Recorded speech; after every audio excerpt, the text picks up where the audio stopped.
Okay, so welcome everyone once again to our first session of 2024. This is the Community Health Learning Collective, or CHLC. So my name is Maureen. Myself and my colleague Candace, we are two community health workers working for the HAT Foundation here in Chicago, Illinois. And we also facilitate this group. So this group, CHLC, is open to any community health worker, promotora de salud, CHR, outreach worker, and also our allies. So if you are not a CHW, but you respect and support the work that we do, you are also welcome here. So we meet once a month via Zoom, just really as a shared learning space to connect, to learn from one another. We have CHWs that are local to Chicago. We have CHWs from other states and other cities. These sessions are very kind of casual. We love to see you every month, but if you're not able to come to every session, feel free to come to those that interest you the most or those that fit your schedule. So once again, I just want to say sorry about the last minute needing of a passcode. I apologize, and I'm trying to get that out to everyone now. But I want to go ahead and introduce our speaker. We are so excited to have a wonderful speaker today, Turquoise Devereaux. Turquoise is part of the Salish and Blackfeet tribes of Montana and grew up on the Flathead Indian Reservation, but now resides in Mesa, Arizona. She is the lead consultant of Indigenous CC and the founder of Indigenous Sky, LLC. She has facilitated trainings and implemented programming on trauma-informed approaches to support Indigenous identity revitalization in both rural and urban settings. And Turquoise is currently a doctoral student in the Arizona State University Social Work PhD program. So welcome, Turquoise. We're so happy to have you, and I'm going to go ahead and turn it over to you. Thank you so much, Maureen, and I'm so happy to be here. I know that we've been trying to collaborate since we met each other, so I am really excited to be here with you all. I do apologize in advance. I'm getting over a cold, and so of course it is cold season, and my immune system let me down just a little bit, but that's okay. So I'm just really happy we were able to make this work. And I know that we were saying technology is not going to save us, but right now I am kind of glad this is virtual because, I'm like, do I want to be in person? I don't know because I'm sick, so I'm really happy we can make this work. So I'm going to share my screen here in just a second. Before I do that, I definitely want to make this virtual space a safe space for everyone. The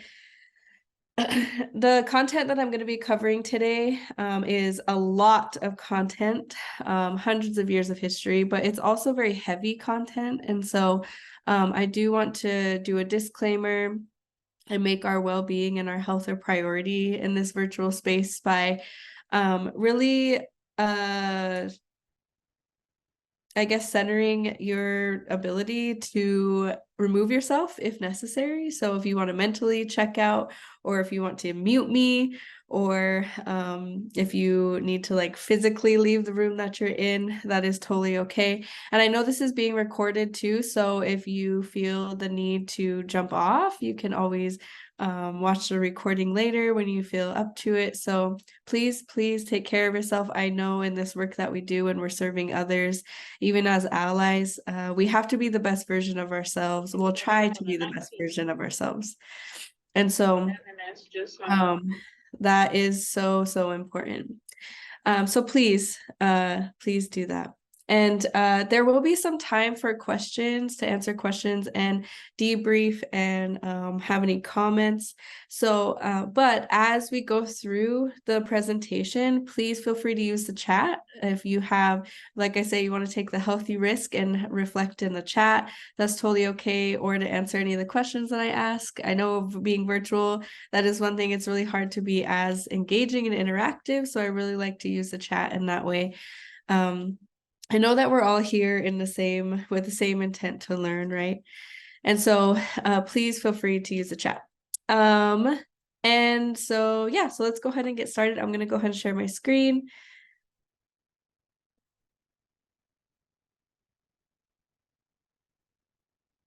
Okay, and everybody can see my screen, correct? Okay, perfect. Thank you so much. So today we're here to learn about creating culturally safe spaces for Indigenous populations.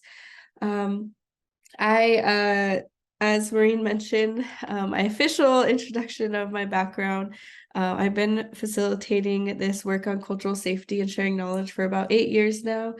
And I'm just really excited for all the opportunities I get to really just be in spaces that I, as a little res girl that grew up on the res in Western Montana, am so grateful. And I never thought I would be in these positions. And I'm just so grateful that I can be able to be here and share this knowledge with whoever I get to be with. So thank you again for having me. This presentation is going to be broken up into 2 different parts. The first part is going to be more lecture, but it is going to be going over, and that's why I really recommend using the chat, but it will be going through a timeline of history from an Indigenous perspective, going through the 4 stages of colonization.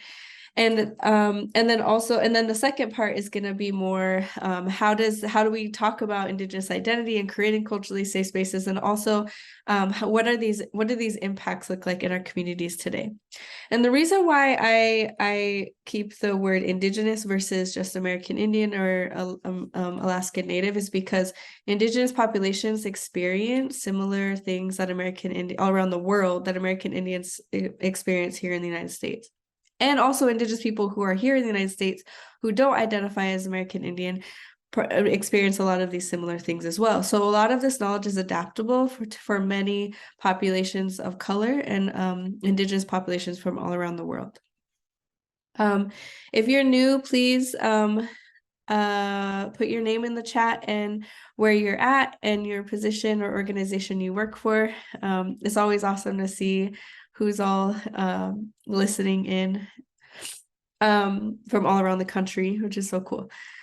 Okay, so let's go ahead and get started. So first, like I said, Maureen did my official intro. But like she mentioned, I'm from Montana. So I currently live in Phoenix. I moved here about 5 years ago to pursue my graduate degree in social work. So I have my bachelor's in social work, my master's in social work, and now I'm working on my PhD in social work.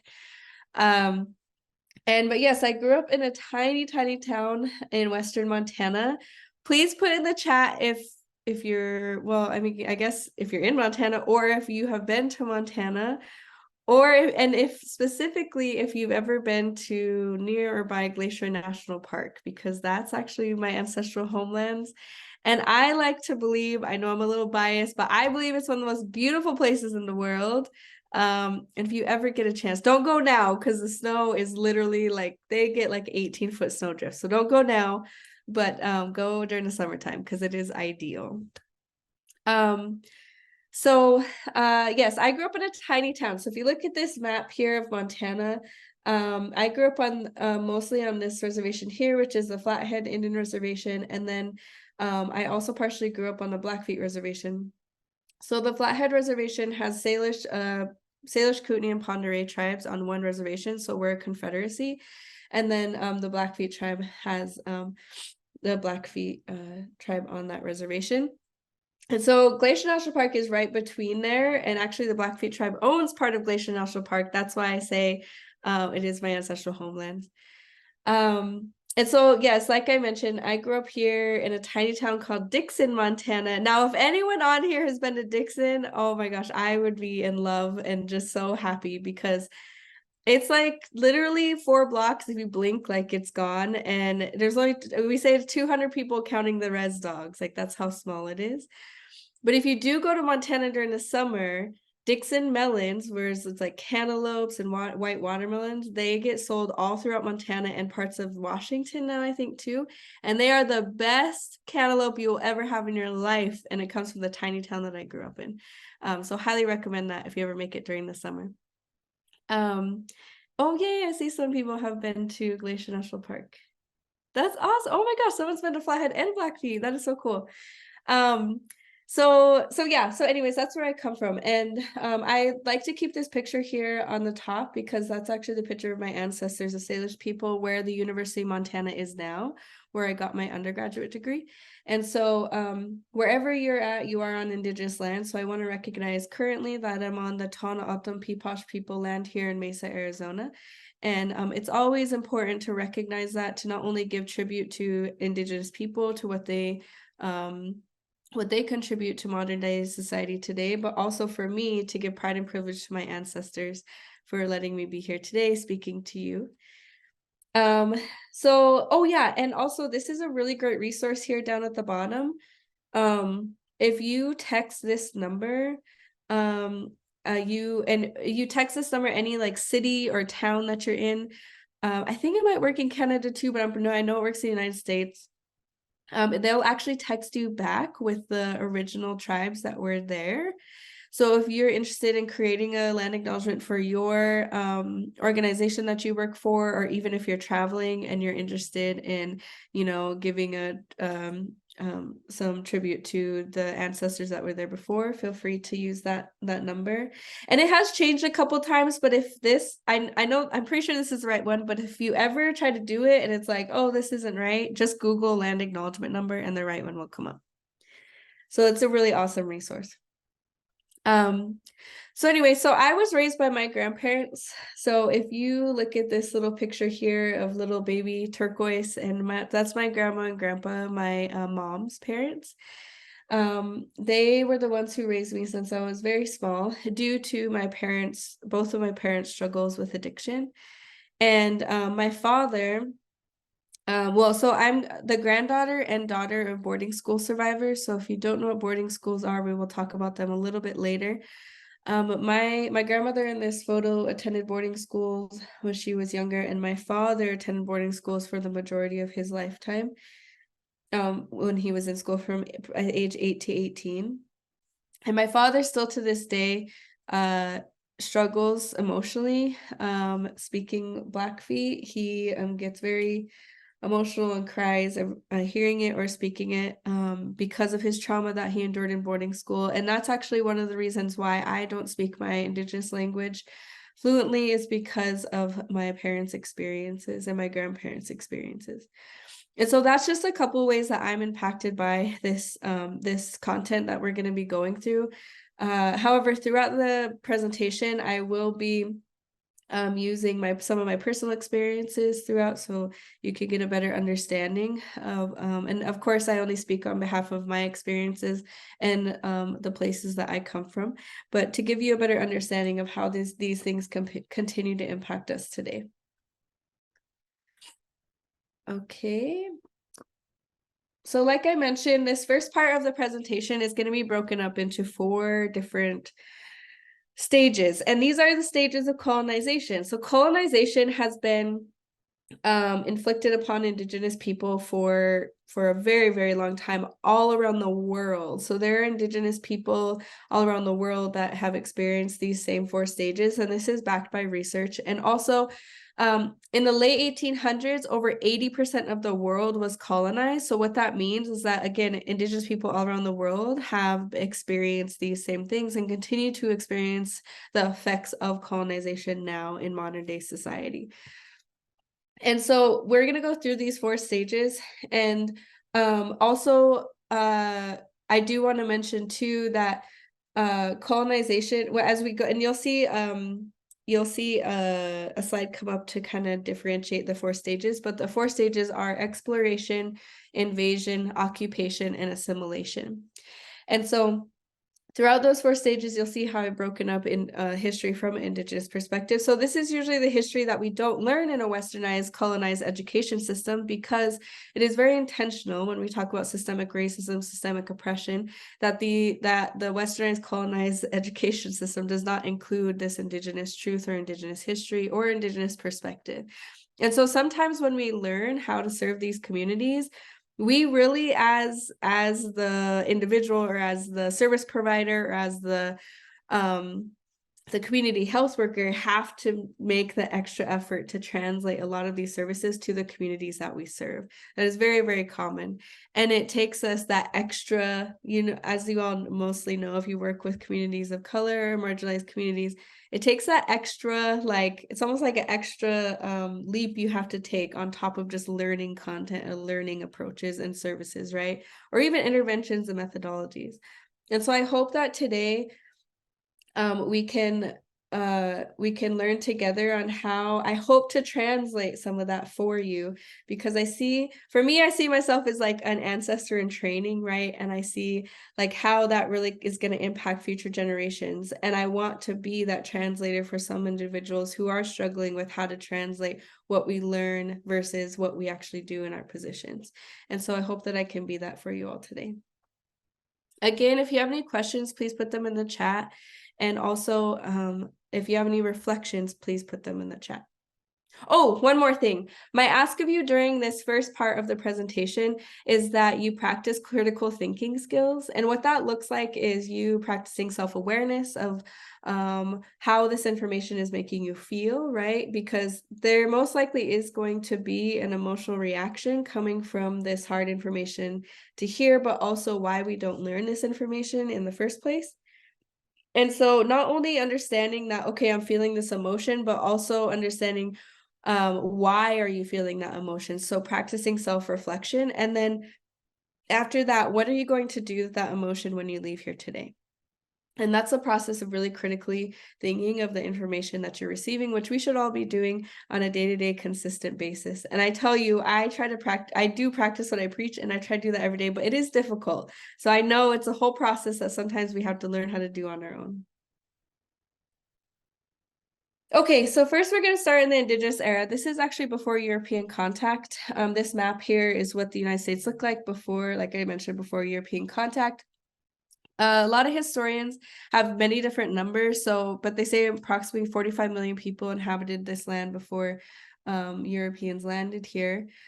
We function from very collectivist communities. So if you work with communities of color, it's most likely that they still function from a collectivist community, which can a lot of times contrast with the larger society of what we call westernized a westernized community or westernized perspective, because a westernized perspective, or what we call a colonized perspective, is actually more focused on individualism versus collectivist. So if you even think about like education, right? Higher education, we a lot of times when you go off into college, you're like, yeah, I got to my parents' house. It's an individual decision. I'm going to get a degree to support myself and my family.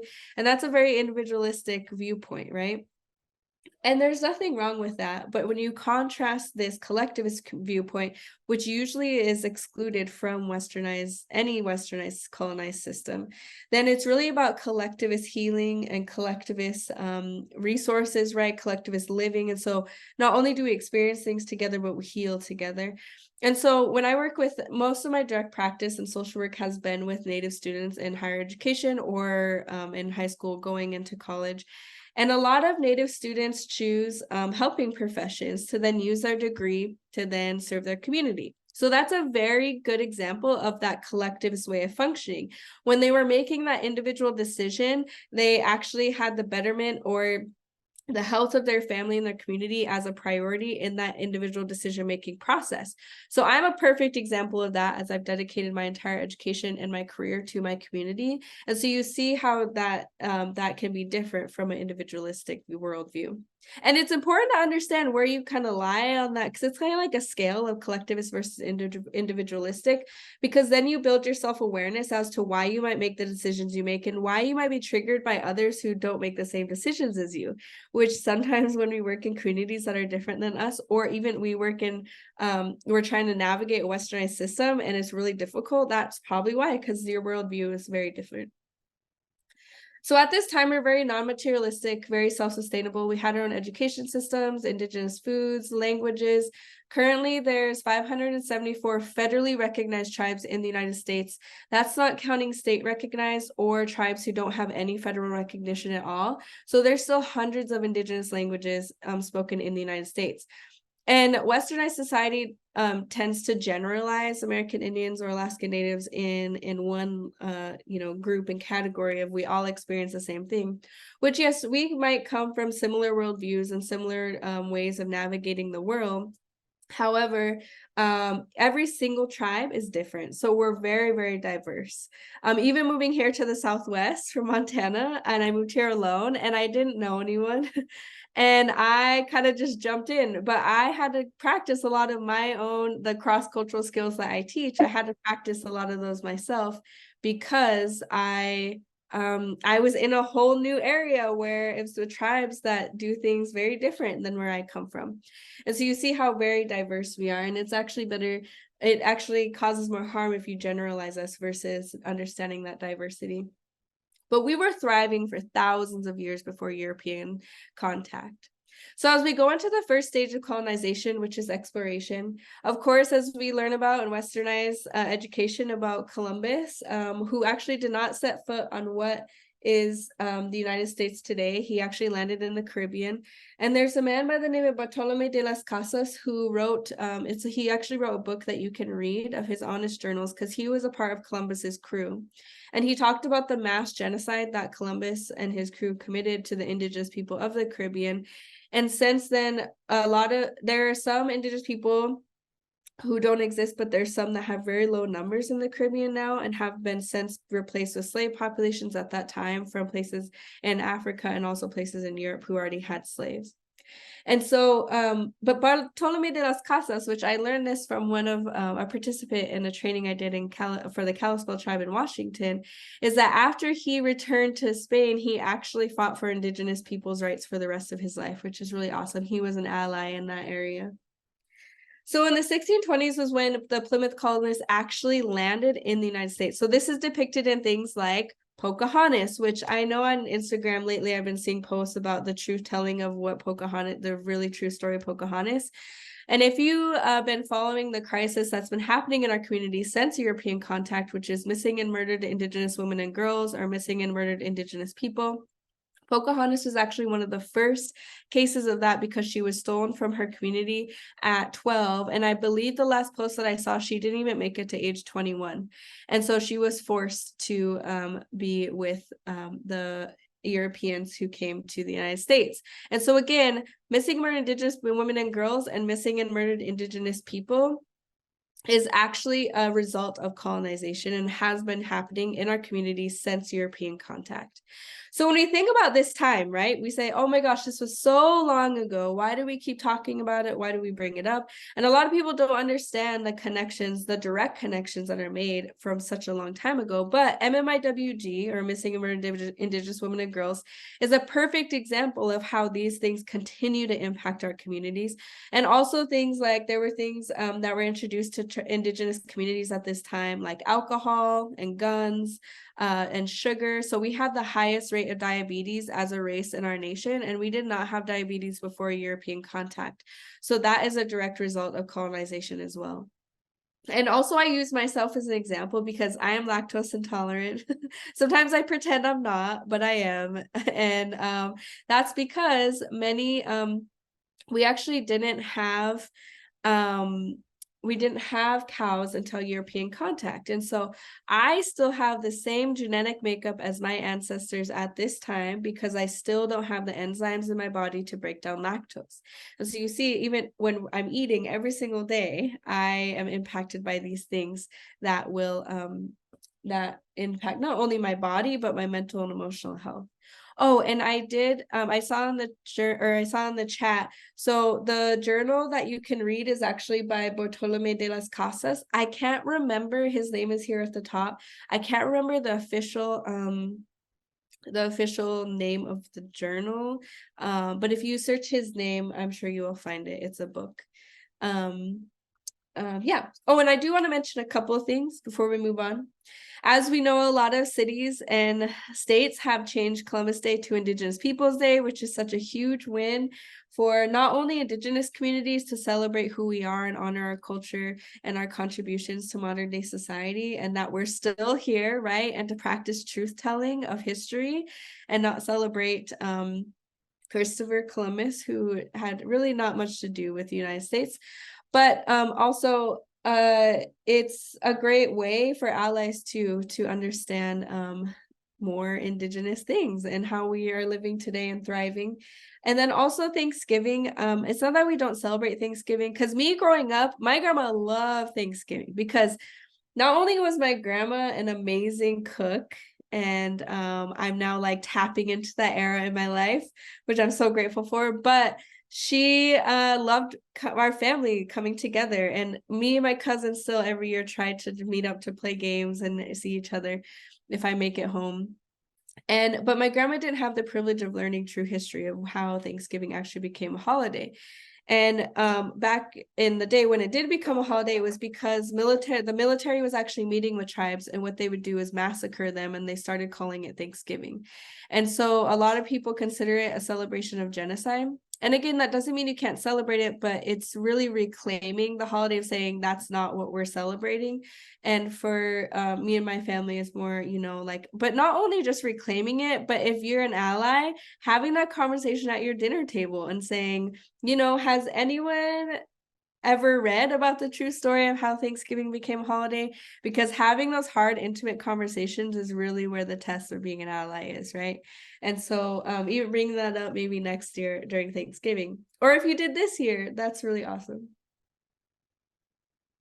Okay, so now we're going to go into stage 2, which is invasion. Now remember, actually, no, I forgot to mention this. These stages are broken up 1, 2, 3, 4, right? But they did, even though they're like sequentially organized, a lot of these things happen concurrently. So some of the things that were happening in stage 2 continue to happen in stage 3, but this was the best way that I could think of breaking them up. So keep that in mind as we're going through these stages. Okay, so for stage 2, this is actually where mass genocide happened to Indigenous people all throughout the United States for a very, very long time. The United States government did this intentionally because they wanted to capitalize on the land and the resources that Indigenous people were inhabiting at this time.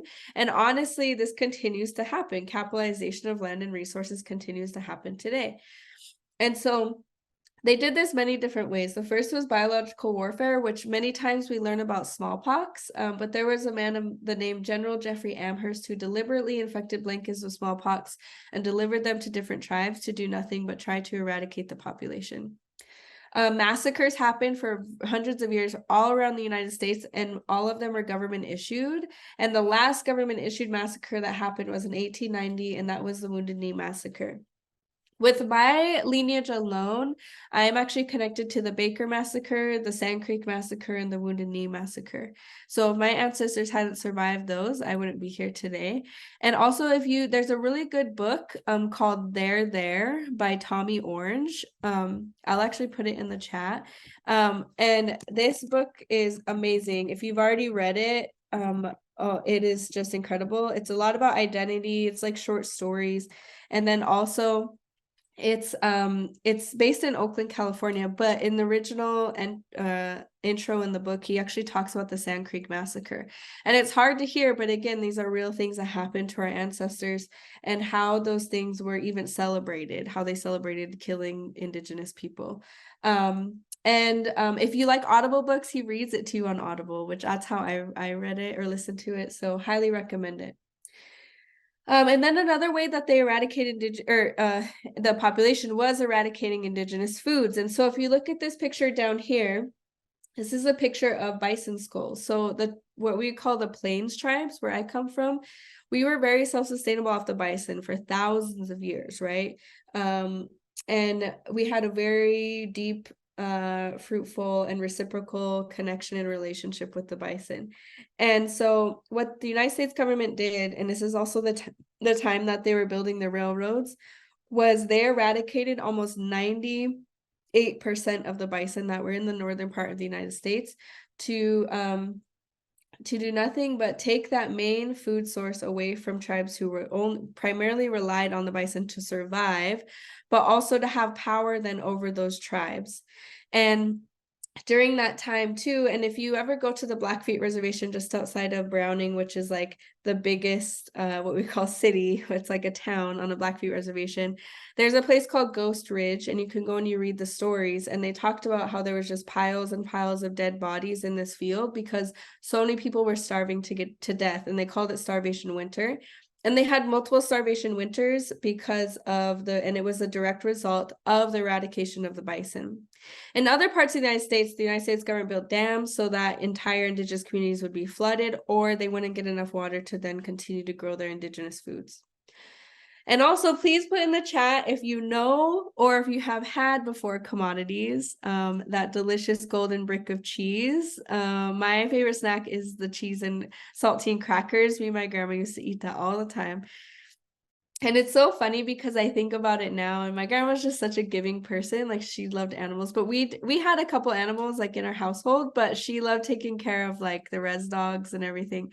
So she would make a delicacy, and she would mix the powdered eggs that we get from commodities with their dog food and to keep them healthy, which I thought was so she would say they deserve good food too. And so not that powdered eggs is that great for you, because it probably isn't. But and that was the reality, right? Is that, and if you don't know what commodities are, it's a food supplement program for low-income families and low-income communities. And so a lot of times you'll see commodities written into treaties for reservation for tribes, especially for tribes who are on reservations. And so during this time is actually when they created commodities, but they were called government rations. So they actually would deliver government rations to specific reservations or tribes as a food supplement program. But again, right today, it's not good for your body. Like, you could eat that cheese every day, but it's like probably the most processed cheese. It's like close to Velveeta, right? Probably even worse than Velveeta. I swear, I actually got a brick of commodity cheese as a gift as a presenter one time of a tribe that I worked for here in Arizona. And I swear that stuff sat in my fridge for like 5 months and nothing happened to it. So that tells you anything. It's not good for your body, especially at this time. This was a lot of these things was the first time that was being introduced into indigenous diets and bodies, and so it continues to have major negative health impacts in our communities, especially because a lot of our communities still have commodities. Like, my uncle still gets them, my mom still gets them when I go home. The grape juice though, I'm obviously it's not from real grapes, but it is so good. And so but still, we still get that in our communities today. Okay, stage 3, which is occupation. During this stage is really where the removal and the reservation eras happened. And so President Andrew Jackson, before he became president, he actually was in the military, and he couldn't defeat the Seminole tribe, who are now in Florida. So this was his way of forcefully removing them from their land. So when he became president, he actually enacted the Indian removal policy. And so in US history, sometimes we learn about the Trail of Tears that happened to the Cherokee Nation. But as I mentioned in the beginning, no matter where you're at in the United States, you are on indigenous land. So many, not all, but many tribes actually aren't on their original homelands. So that means that many of them had their own version of the Trail of Tears. And so during this time too, the European population was increasing. There was resources and land, like in Oregon and Washington, like farmland that the United States government really wanted to capitalize on. And so this is really where the land, taking over land really happened from shore to shore. So we know the football team that's named after the gold rush, which is the 49ers. So there's a huge California gold rush in 1849. And so for people who, but there's another term that comes from that era, because for people who needed some sort of supplemental income for who weren't mining for gold, they actually made it legal, and it was considered a profession. You can still Google all of the documents today, to kill the natives in the area, and they would get paid per body. And so because they were killing so many, and it became too cumbersome to bring in the entire body, they ended up just scalping them in the end. And every scalp was actually known as a redskin. And that's actually where that word derives from and why it is considered a racial slur. And there's tribes in the California area that actually don't exist today because of the gold rush era, like the Yahi tribe. And if you didn't know, California actually has the most natives per capita as a state in the nation. But many of the federally recognized tribes in California have very, very small land bases. Like some of them are like only a square mile. And that was very heavily impacted by the gold rush era. And this last semester, I actually took American Indian Studies class on Indigenous paradigms. And we read this book called, I think how you say it, it's called Comtem. I'll find it during when I give you a little break, and I'll put it in the chat. But it talked about just the California Native experience just throughout history. And I learned also during that time that they were actually enslaving Native children, and that continued to happen until we became citizens until 1924. And I actually didn't know that. And so even after slavery ended in different parts of the United States, it continued to happen with Native children in the California area. So as we talk also about like worldview, right? Because when we think about our worldview, it's influenced by our parents, by where we grew up, by our religion, spirituality, by our lived experiences, right? Or even our race, our ethnicity. It is made up from all of these different influence and behaviors that we have experienced in our environments through our entire life. And so when we think about moving through life, of course, we feel justified in the decisions we make or why we do things the way that we do because of our worldview. And so during this time, Manifest Destiny was this idea or this worldview that really supported and drove colonization. So if you look at this picture of Manifest Destiny here, you can Google it, it's a lot bigger, but you see the natives and the bison running away from the white woman holding the Bible and the industrial scene behind her. And so this process is the process of colonization, and this idea of manifest destiny was really what drove that like worldview and that idea of like, you know, they were justified in doing this, which we all know and we see it now, like, how can you justify killing people and doing these things? But in this sense, that's where they came from, right? Their ideas of how they functioned. And again, it doesn't justify the actions in our point of view, right? But to them, that's what was happening. And during US history, too, we learned about Homestead Acts, which one was in 1862, one is in 1866. And this is where they would put flyers like this in Europe, and they would say, come live on this free Indian land, you know, to farm or to have your new life, all these things. However, it was not free Indian land because so many people had to die in order for that land takeover to happen. And also so many tribes don't exist today or don't have recognition because of that land takeover. And this wasn't the largest land giveaway in US history, but this was the largest land giveaway in world history. This didn't happen anywhere else in the world. And then also after, so the reservation that I grew up on, if you ever been, and for the individuals who have been to Flathead Indian Reservation, you'll notice that it doesn't even look like a res. Like we just got Taco Bell, like we have Walmart, we have McDonald's, we have all these things, all these resources, right? And a lot of that has to do with because once a lot of the reservations became reservations through treaty and other agreements, the United States government actually came back in and actually gave tribal land to non-natives during the Allotment Act, so the 1887 Allotment Act. So if you look at a map of the Flathead Indian Reservation, especially back in the day, it was like kind of checkerboarded, meaning it was tribal land, non-native land. So what that means is that we didn't own a lot of our own land on our reservation, which for some tribes, because even the Fort Mojave tribe here in Arizona, theirs is very similar as well. So the Allotment Act impacted a lot of different communities throughout the United States as well. Okay, we're gonna watch a quick video. It's pretty self-explanatory. Don't worry, there's no sound. And it's about, I think it's a little over a minute.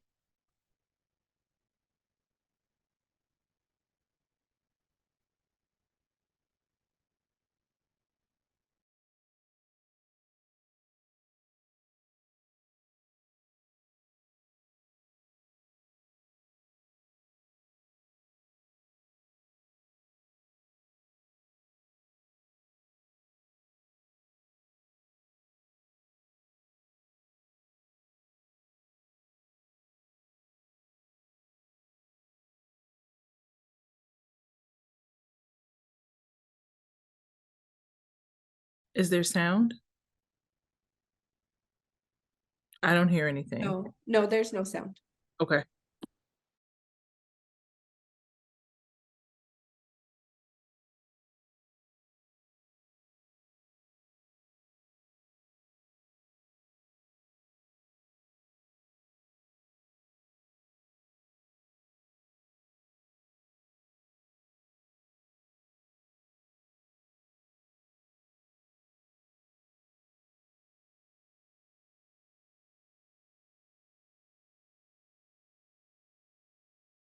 So that's as of 2010. So I used to say it's pretty recent, but that's quite a while, but not much has changed.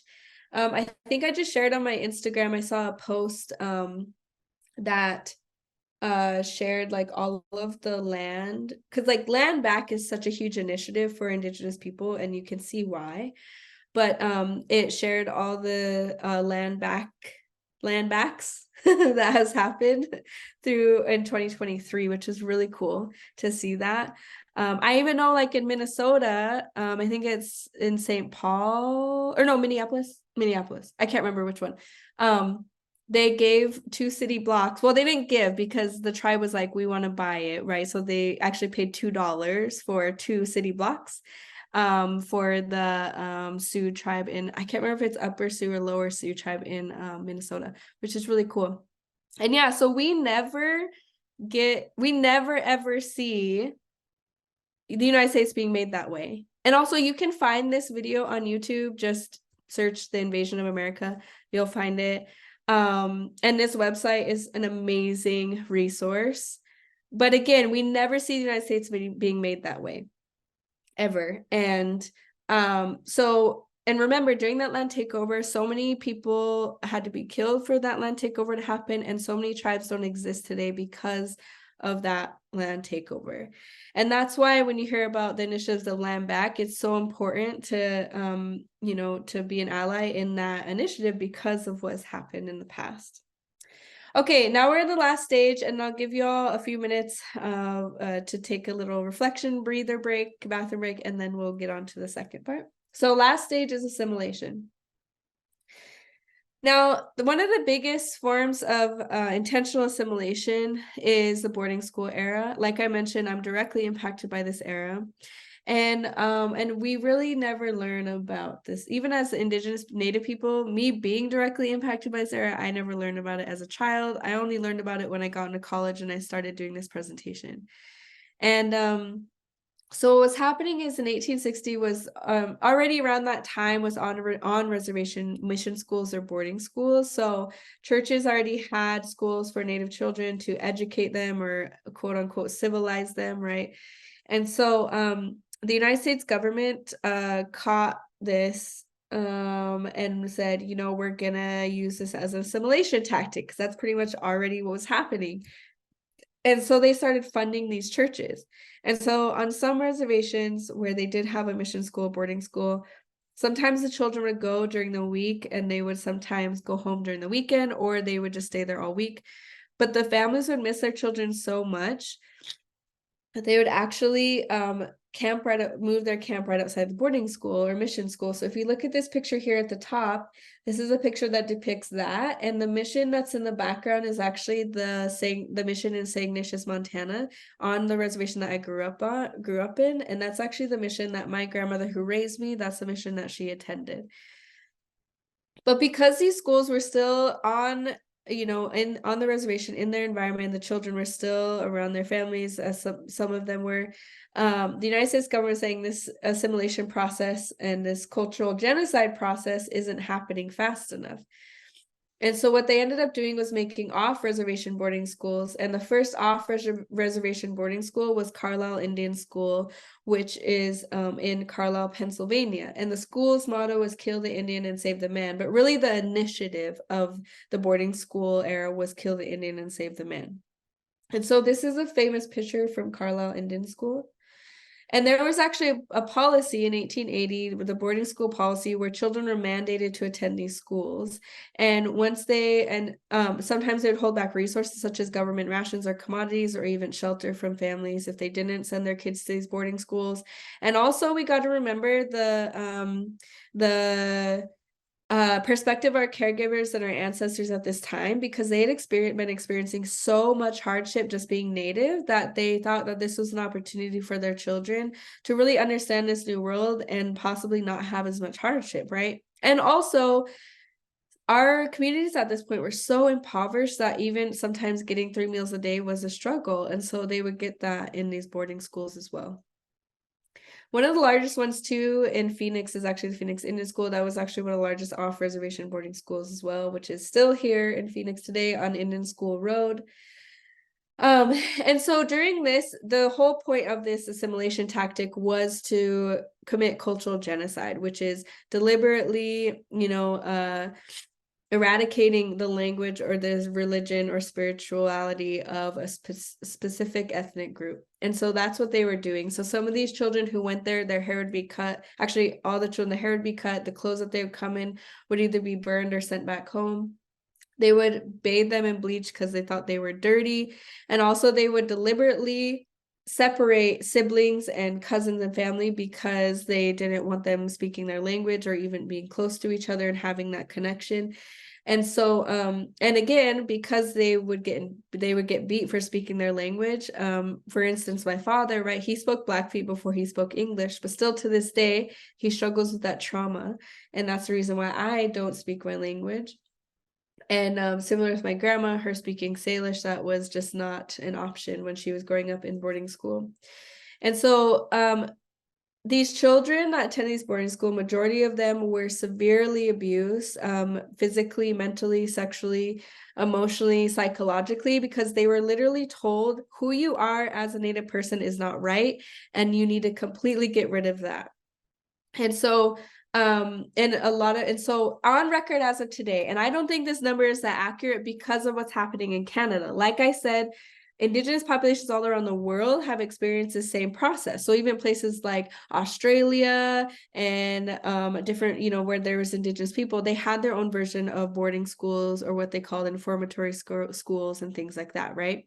So in Canada, they had the same process, but it's called residential schools for the First Nations people. So our relatives in Canada, they had this mission. All these Native organizations for the last couple of years have had this mission of saying, you took our children, they never came home, and we don't know what happened to them.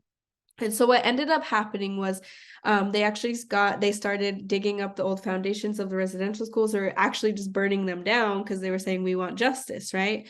And they've only done, I believe, 11 schools or maybe 12 at this point, and they still have like over 100 left to do just in Canada. That's not even touching the United States. And they've already found over 10,000 child remains that have not been talked about or are on any record. And so because of what's happening in Canada, I don't believe, because in the United States, they say approximately 200,000 Native children died in these boarding schools during this era, but I don't think it's that accurate. I think that's probably a very low number compared to the truth of if we actually went and did these things of discovering these children that had to attend these schools. And so they would die many different ways, whether it was they would try to escape and they wouldn't make it, or they were from the abuse that they would experience, or diseases were rampant in these boarding schools. A lot of times they would refuse medical care for these children.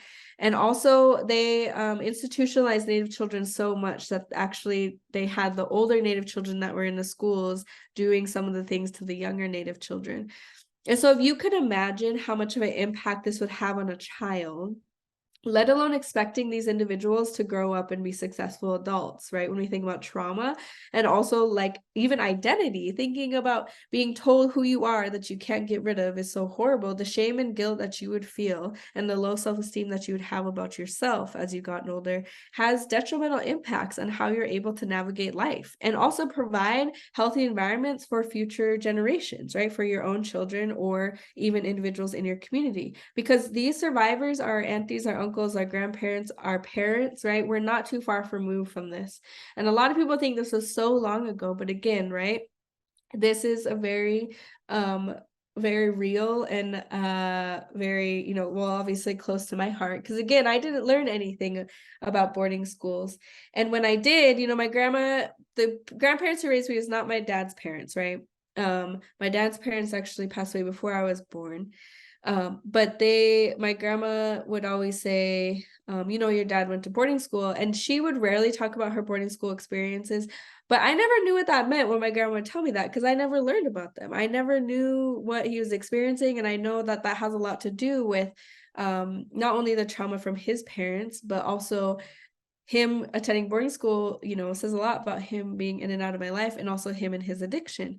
And I never knew that. And I never realized that until I started doing this presentation. And so it was almost like, wow, yeah, this information was held for me. But again, my grandma never had the privilege of learning the true history either. And so you see how these things continue to get passed down. So not only did the boarding school era was intentional acts of assimilation, but laws and policies too. I already mentioned the boarding school policy, but a lot of people don't know this, but in 1883 was the Code of Indian Offenses, and it was actually a law that made our spirituality illegal to practice in the United States for almost 100 years. So it wasn't until 1978 with the American Indian Religious Freedom Act that we are finally able to practice our spirituality legally.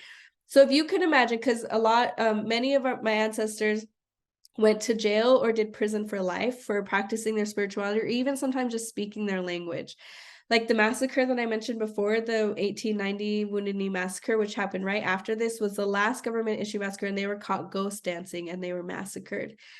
And so it was very, very dangerous for our ancestors to even teach their children their language. And so even if you think about 1978 was not that long ago, we still have a lot of our elders in our communities who lived through this time where it was very dangerous to do these things. So even if you think about cultural retainment and cultural revitalization and sustainability, a lot of those things are difficult because there's still so much fear around sharing that, which makes sense, right?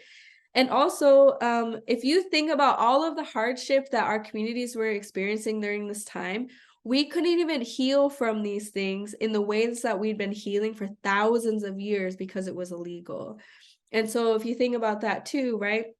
That in itself is very, very impacts a lot of when we think about healing from trauma. So 1924, we finally became citizens of our own country. And then 1957 was the last state to allow us to vote, which I believe was Utah. So finally in 1957, we could finally vote in all the states in the United States. And then also another act that was enacted in 1978 was the ICWA, if you're a social worker, the Indian Child Welfare Act, which is such a huge act that protects our children. It was actually at stake. It keeps coming up to the Supreme Court because people want to get rid of it, because if they have access to Native children, they can make a lot of money off of it, especially think about private adoption agencies. There's a really, really good movie that I highly, highly recommend that I worked with very closely with for a very long time. It's called Blood Memory. And it talks about the Indian Child Welfare Act, and it also talks about how the child welfare system was used as an assimilation tactic during the Indian Adoption Project in the 50s to 70s to place Native children with white families. And so ICWA is there in our system as a policy to really undo and stop placing Native children with non-Native families, so we're not getting the same results as we had in this history of really oppressing and Indian children. Highly, highly recommend it. And there's many other policy laws that I don't have time to talk about because we've already gone through hundreds of years of history. But right now, I'm gonna give you all a quick break to reflect and also just to take a breather. Let's do 5 minutes if that's okay. Because I do want to leave time at the end for any questions, comments, debrief. At least hopefully 15 minutes. We'll see. I always say that and then I'm like talking, but so let's take a quick break. Think about these questions while you're on your break, and we'll come back at, well, in your time it's 2. Okay, so 2:06. We'll come back. Yeah, wherever you're at, 6 after the hour. Yes. Oh, yeah, but that's true. Yes, 6 after the hour.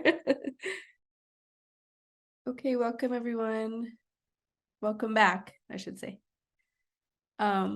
If you want to take the healthy risk of putting any other reflections in the chat, please feel free. Again, I want to have some time at the end for some more answering any questions and things like that. I don't know how much time we'll have, so we're going to try to move quickly. But know that I'm always available as a resource, especially if you would like to have me come present to any of your organizations or anything like that as well. I'll put my email in the chat I'll put it in there right now, and then I'll put it in there at the end as well, just so you have it. Feel free to send me an email, but also if you have any other questions after today, please reach out. Okay, so now we're going to go into how this impacts us today, and also how do we actually get to this point of creating culturally safe spaces and really revitalizing Indigenous identity. So when we talk about everything that I talked about, and all of these things is what we call historical oppression, right? And when those traumatic things happen in history, that's what we call historical trauma. But when that trauma isn't overcame or isn't addressed, and again, we think about it, we literally had to be in survival mode for hundreds of years because these things kept happening and happening. Even if you think about the process of grief, right? Like the impact that grief has on an individual, if you just lose one close person in your life, let alone our ancestors were losing multiple, right? And even their children as well. And so that's what we call intergenerational trauma, because that trauma then gets passed down from generation to generation. And it results in a lot of negative coping mechanisms that we tend to see within Indigenous communities today, things like substance abuse, alcoholism, suicide, right? In the United States, we had the highest rate of suicide as a race in our nation, and we did not have suicide before European contact. And then also I say emotional responsiveness, because again, if you think about being a parent when you're dealing with not only your trauma, but all of our ancestors' trauma as well, it's very, very difficult. Or even if you are a boarding school survivor yourself and having to raise children, being there emotionally can be really hard because you most likely never experienced that, or you didn't have the privilege of experiencing that because of this intergenerational trauma. So if you think about being able to provide that then for your children, it's very difficult. I know in my life, I experienced it with my grandma and my mom, because my grandma always tells me and my brother she loves us, right? Like I'm the baby. I'm the last baby my grandma raised. I'm also my parents' baby. So she would always say, I love you, baby. Have a good day, or when she's getting off the phone, I love you, right? And I remember one time when I was in high school, my mom just got out of treatment and she was staying with us for a short amount of time. And she told me, I don't know why your grandma always tells you she loves you when she's never told me she's loved me in my life. And I never even I didn't know, I didn't notice that. And I really thought about that. And you know, when I think about it now is something clicked in my grandma's brain that even though she couldn't provide that for her children, she knew she had to provide it for us. And that's a resiliency skill, right? For her to figure that out. And then I know I wouldn't be here today if she hadn't figured that out. And so that's that's even a perfect example, right? Of how we can, when we're dealing with so much trauma, it's really difficult to provide that emotional safety. You see also we struggle with sometimes very impoverished communities. And then also when you think about biological changes, there's a book called The Telomere Effect that talks about epigenetics, where populations who experience long periods of trauma, it actually ends up changing their biology or their DNA to where their brain actually already thinks that they have experienced direct trauma when they haven't. So that's literally when you see even two children who come from the same house, same environment, they might struggle differently in how they're interacting with their environment or how they're processing and really coping with their environment. And it's because their brain, each of their brains is different, and they're dealing with that generational trauma differently. And so you see how that plays out within even children and people in our community. However, when you interact with Indigenous people, we are literally one of the most resilient populations you will ever come in contact with, because not only were we not supposed to survive any of that, but we still are here and we're thriving. Our communities, not only do they exemplify resilience, but with that DNA change in the epigenetics, our brains also, Native children are actually able to experience trauma and it not affect them to the extent that it would affect or impact a non-Native children. And so we actually embody resilience. I do a lot of Indigenous youth programming, and I love working with the youth. Like, I swear, they give me the most hope in all of my life. And so when I work with them, I tell them that you already have all the skill sets inside of you to make it through any adversity that you're ever going to experience.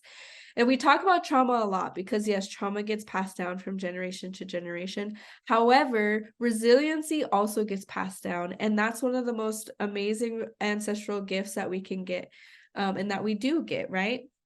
And so when we're navigating westernized systems, because again, about worldview, right? Our worldview, the collectivist worldview, is rarely ever implemented or even acknowledged in westernized methodologies, westernized interventions, westernized education. And so if you think about that, right, we have to learn how to navigate it. And so and I always say, because I know competence is a huge thing, especially in social work, I know cultural competence, all these things. But as a person even who comes from a cultural background and teaches this for a living, there is no way that I could be competent in everyone's culture. It is absolutely impossible. I'm a human. I'm going to make mistakes. My brain is only so big, right?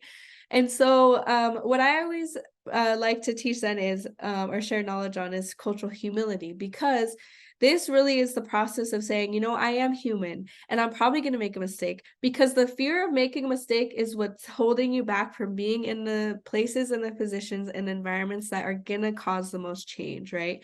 And we know when we're uncomfortable, then we are in the right space, because that means that we're in the process of change.